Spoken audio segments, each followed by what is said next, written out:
મળ્યું કે નહીં જુઓ તો. અલ્યા ભાઈ 2 મિનિટ ઊભી રહીને જોઉં તો શું. મેં તમને ચાલુ કર્યા પહેલા જ કીધું તું કે એકવાર જોઈ લો. હવે શું લેવા જોવો છો?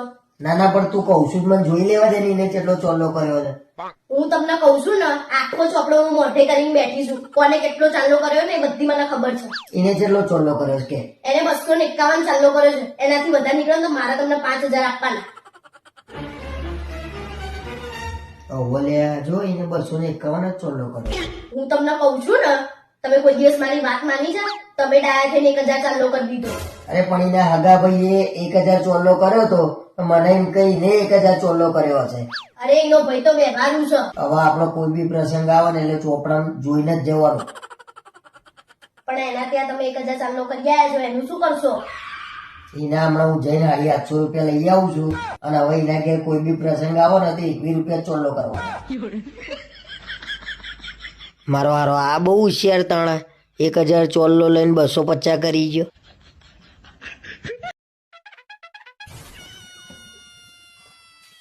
એટલે લગન થઈ જાય તોય તારે ભણવાનું નહીં પતતો.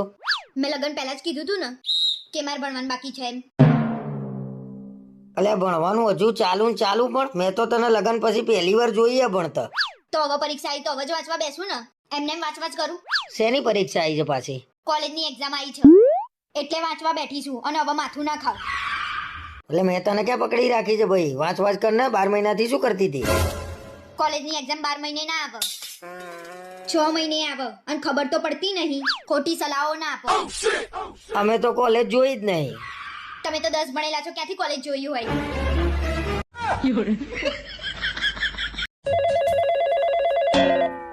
એ બોલો ને બા. એ કેમ છે દીકરા? અરે એકદમ મજામાં હો બા. હો બેટા શું કરે છે? તમારો વહુ બટા હે ને દિવાળી આવે ને તો ઘર સાફ કરવા લગાડી છે મેં. તો વહુને થોડી મદદ કરાવજો હો. અરે બા કાંઈ હું થોડો ઘરના કામ કરું હે. ફોન રાખો મારે થોડું કામ છે.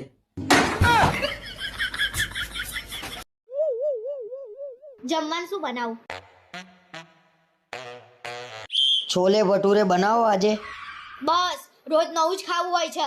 જીવનમાંય ચટાકો જોઈએ છે અને ખાવામાંય ચટાકો જોઈએ છે. ચોમાસું આવે ને એટલે તરત જ ગોટા દાલવડા ખાવાનું મન થાય છે. ખાઈ ખાઈ તો આ શરીર કેવું કર્યું છે દડા જેવું. પણ જીમ તો જઉં છું. સવારે જીમમાં જવાનું અને રાતે માણેક ચોક જવાનું. અને આ પેટ સામે તો થોડું જોવો. અરે ભાઈ તારે જે બનાવવું હોય બનાય. તારે શું બનાવવું છે? મેં તો કેનની ખીચડી મૂકી દીધી. તો શું લેવા પૂછું? ગજબ જો ભાઈ. આ દિવાળીમાં દીવાથી કેવું ઘર ઝગમગ ઝગમગ થઈ જાય એવી જ રીતે પત્ની છે ને એ દીવા જેવી જ હોય છે.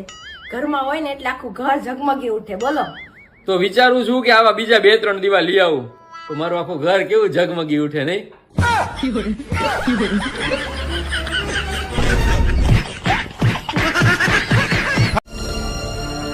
કઈ દેખાતું નથી.